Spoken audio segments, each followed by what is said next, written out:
বিশুদ্ধ বায়ু ও সুস্থ ফুসফুস সবার জন্য ওয়ার্ল্ড লাং ডে, যেটা 25 সেপ্টেম্বর পালিত হচ্ছে, এটার প্রতিপাদ্য বিষয়। আমাদের ঢাকা সিটি কিন্তু র্যাঙ্কিংয়ে 1 অথবা 2 অবস্থান করে। তার মানে আমাদের ঢাকার যে বাতাস, দূষিত বাতাস, আর ফুসফুস সুস্থ রাখা, এটা বাতাস একটা অন্যতম কারণ আমরা শ্বাস প্রশ্বাসের মাধ্যমে বাতাস গ্রহণ করি, সেখান থেকে আমরা অক্সিজেন নেই, কার্বন ডাইঅক্সাইড ত্যাগ করি। আর সেই বাতাসটা যদি হয় দূষিত, তাহলে তো আমাদের ফুসফুস আক্রান্ত হবেই। বিশুদ্ধ বাতাসটা খুব জরুরি একটা লাং সুস্থ রাখা।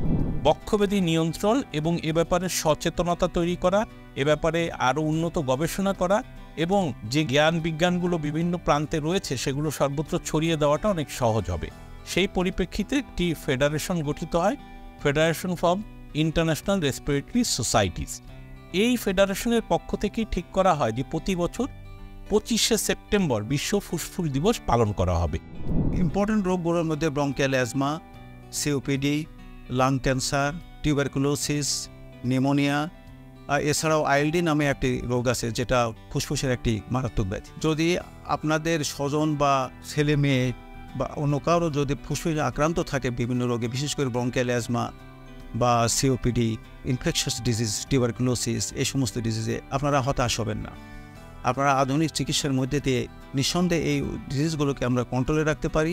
আমাদের পার্সোনাল হ্যাবিট যেমন স্মোকিং থেকে আমরা দূরে থাকব এবং এনভায়রনমেন্টকে আমরা পরিষ্কার রাখব। টিউবারকুলোসিসের কিছু জিনিস মাথায় রাখতে হবে। যদি আমাদের একটা স্লোগান আছে, কারোর যদি 3 সপ্তাহের বেশি কাশি থাকে পরীক্ষা করার জন্য, তাহলে কাশি একটা প্রধান উপসর্গ, সেটা টিবির কারণে একটা থাকতে পারে। যারা সিগারেট খায় তাদের যদি কাশি এবং হাঁটলে সহজে হয়রান হয়ে যায়, তখন চিন্তা করতে হবে তার সিওপিডি হয়েছে।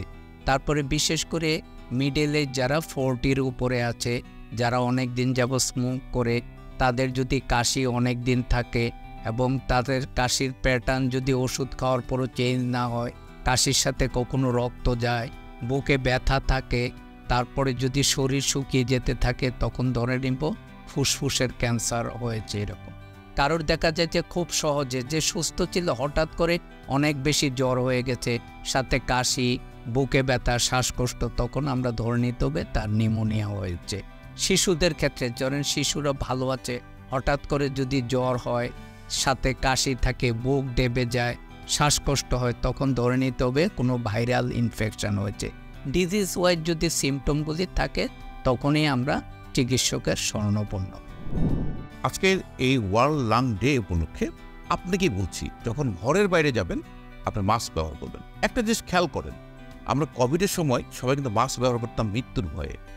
তখন আমরা দেখেছি অনেক মানুষেরই অ্যাজমা, সিওপিডি এবং ফুসফুসের সংক্রমণ জনিত রোগ অনেকটাই কমে গিয়েছিল শুধুমাত্র মাস্ক ব্যবহারের জন্য। তো আমি আপনাদেরকে বলবো, আপনারা যখন ঘরের বাইরে যাবেন অবশ্যই আপনারা মাস্ক ব্যবহার করবেন। যে কোনো রোগের ক্ষেত্রেই আর্লি ডায়াগনোসিস এবং প্রম্পট ট্রিটমেন্ট, এটা আপনার লাংসের জন্য, আপনার ফুসফুসের জন্য আমি মনে করি একটা ঝুঁকি মুক্ত এবং আপনার ফুসফুসটা ভালো রাখার জন্য এটাই করা উচিত।